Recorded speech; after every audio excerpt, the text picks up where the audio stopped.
I saw this headline and I had to comment on it. This is from Evie, good old Evie, and EvieMagazine.com. Red pill men can't insist on a virgin wife when they sleep around. Now I'm unable to access the article. I don't have a paid subscription to EvieMagazine.com. And like I say almost always, when I post some of Evie's material, I'm generally in sympathy with them and their overall overarching message, or where they stand. I'm a traditionalist. I want to bring back monogamy. I want to bring back the I want an end to the highly destructive sexual revolution.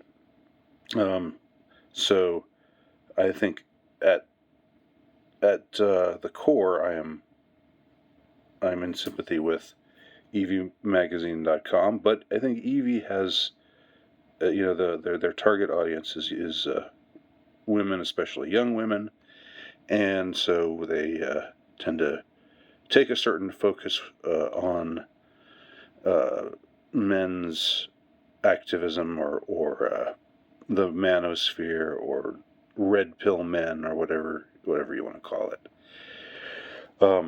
which isn't exactly feminist, but it sometimes can be as as full of grievances towards men as feminism is. Now, because I cannot access this article, I can't go through it point by point, but I do think it's interesting that this is an article at all. Why would this be a subject that they would want to discuss in the first place? Red pill men insist on a virgin wife when they sleep around. The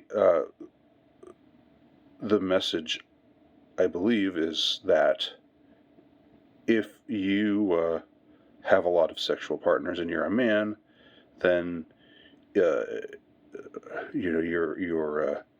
being inconsistent. You're being hypocritical if you say, I only want to marry someone who's a virgin, no hymen, no diamond, as the saying goes. I've heard it. And it's like it's not that I disagree exactly. You should practice what you preach.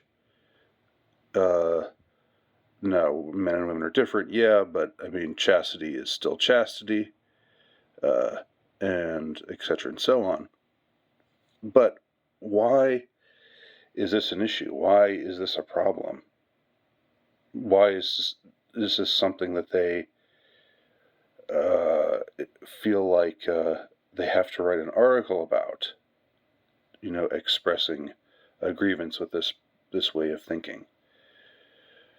Look at the guy in the photograph. Handsome, desirable, half naked. I mean, he's, I think, got a tattoo on his arm there. I think so. He's sort of a bad boy, I think the reason why this article was written is because the writers of this article know that desirable men tend to have a high, quote, body count.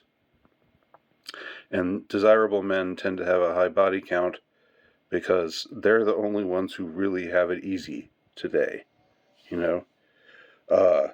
If you're a woman, you can, even if you're average looking or below average looking, you can get anyone you want to sleep with you, but you can't find someone to commit to you.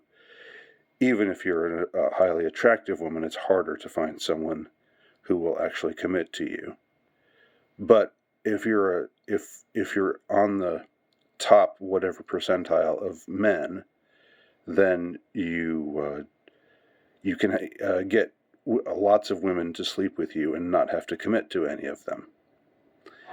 Whereas if you're not in the top tier of men, looks wise, it's hard to get women to acknowledge that you exist.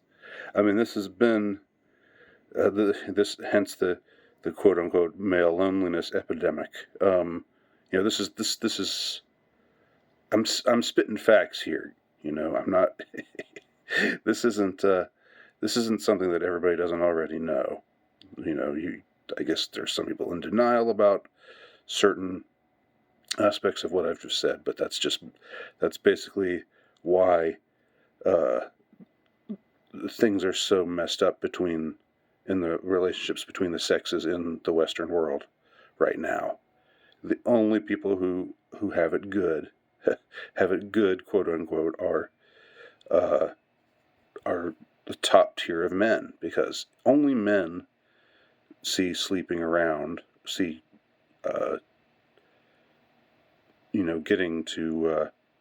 getting sexual access to a lot of different women. Only men can see that as something that's a desirable lifestyle. Women do not see that as a desirable lifestyle. They do it, they practice it. A lot of them do,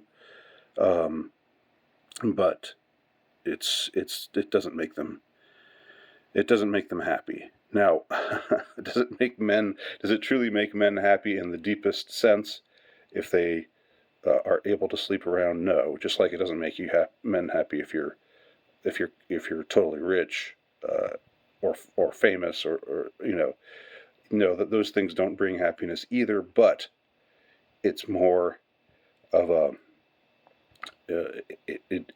it's more desirable to the superficial heart of the man, or to the loins of a man. A woman doesn't want that, typically speaking, and so she wants a man, a desirable man, what they call a high value man, which I think is totally a stupid term. I've never liked that term. But they want a desirable man to commit to them. So if they find themselves with a man that they want to be with, then he tends to be the desirable type, the attractive, desirable type of man. And if they're trying to negotiate, if a woman is trying to negotiate some kind of commitment from this kind of man, but he says, or his philosophy is, you have to be a virgin for me to want to take you as a wife, then that causes a problem, because she's probably not a virgin. And yet the kind of men who would want a virgin, or the kind of men who would have the leverage, the negotiating power, if you will, to say, I will not accept anything other than a virgin. They would tend to be the men who can get the pick of the litter, so to speak. All of these are metaphors. Okay. Don't get upset. I'm not saying anybody's part of an animal litter, but they are the ones who can get the pick of the litter, and so they're going to be more discerning. Whereas for most men, frankly, these days, having any woman pay attention to them anytime at all is pretty rare. If you're average looking, if you're not top tier, if you're not quote unquote high value, which really translates to high status in my perception. So that's why I believe this article was even written in the first place. It's written to affirm the base of the audience base, the readership, the reader base of this magazine. It's written to affirm them in their frustration that when they find a guy who's desirable, who they want to be with, he tends to have a high body count. And he may be the type to insist that she needs to have a low body count or no body count. And so it's I don't know if the whole idea here, I don't know if any man's going to read this and change his mind about anything. But this, you can see why this sentiment would be desirable. The sentiment would be popular with the readership of their magazine, because this is a conservative, pro-marriage, pro-traditionalist journal.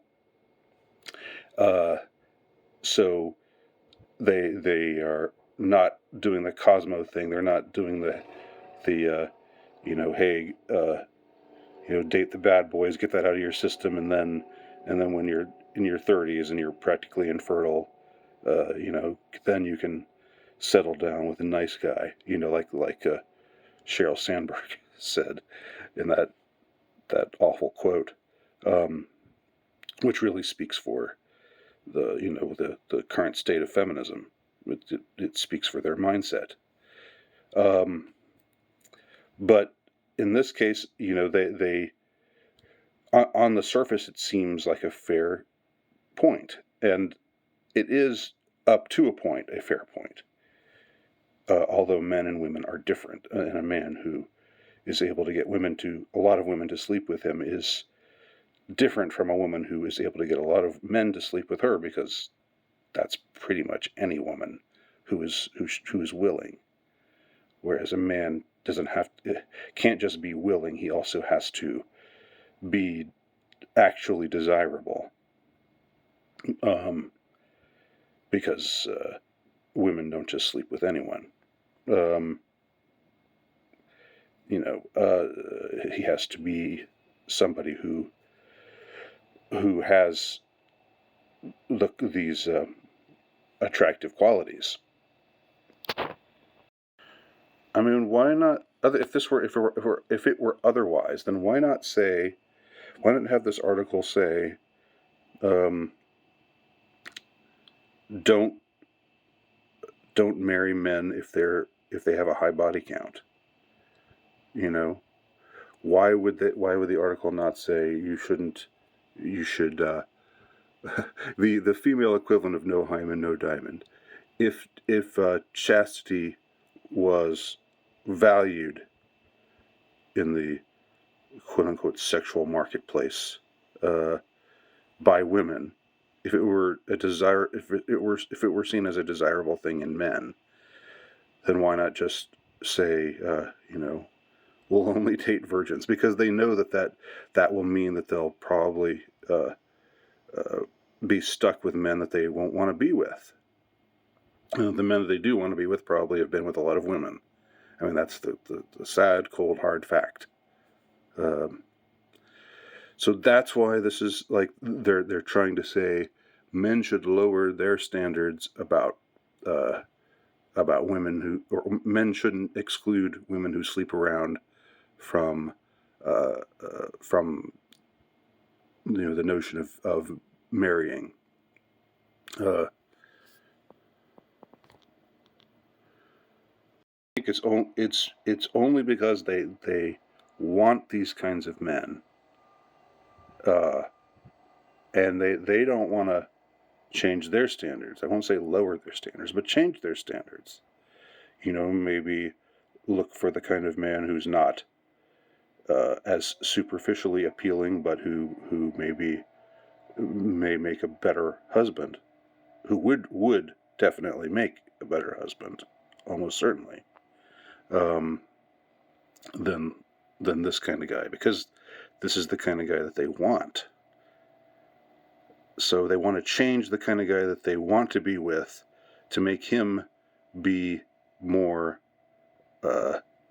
accommodating to their lifestyle choices, their poor lifestyle choices, i.e., sleeping with perhaps a great many men.